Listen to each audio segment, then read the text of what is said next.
Hey, I'm Ashley Pesic. Most of you probably know me from the island, but I'm also a licensed clinical social worker with a history of treating substance use disorder and mental illness, and I'm currently the program director for the Opiate-Free Island Partnership.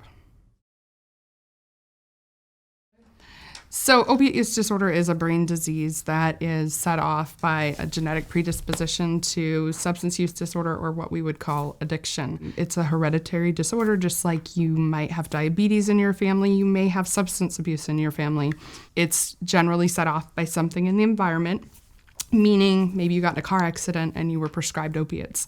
Or you used opiates as an adolescent because you were at a party and your friends said it was cool, and it starts off this process in your body that you don't have any control over to have a disease because of that.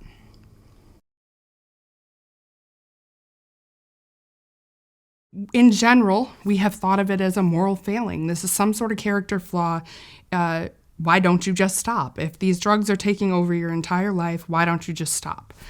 That actually keeps people sick longer because it means that they're not likely to come and ask for help because there's all this judgment about who you are as a person, when the truth is you have a brain disease. That's the same thing that we would think of somebody who has diabetes.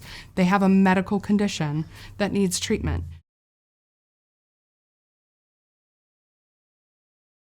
When people are in addiction, they actually need their community. The thing that keeps them healthy, the thing that keeps them alive, the thing that allows them to make changes to their use, because it is really hard work, is having a whole community of people who's invested in their change and their progress and can still help them to engage in the healthy parts of their life so that they have some motivation to not go back to using once they've made changes.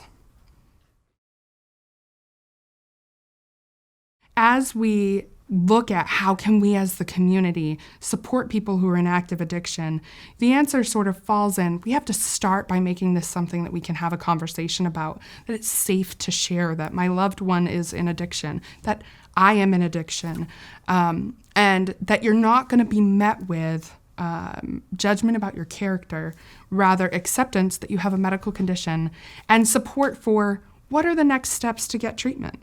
As we look at what's available here locally, it is growing. Opiate-Free Island Partnership has done some work, as has Island Family Medicine and Island Health and Wellness Foundation.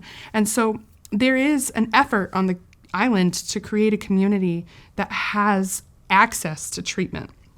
But we're still going to struggle to get our friends and family and community members to that treatment if it continues to be so clouded in judgment that people are unwilling to ask for support.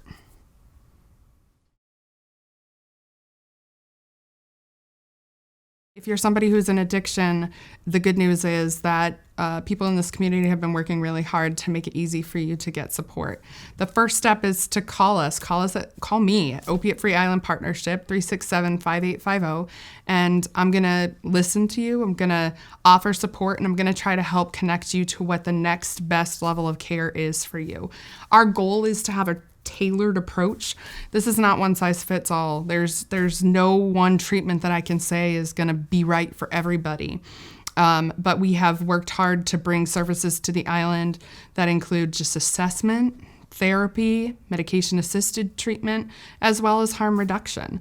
If you're worried about somebody who's in addiction, call me. I want to give you Narcan.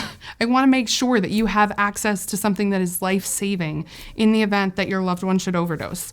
I want to talk to you about support groups that are available for you, because it's hard to love somebody who is in active addiction.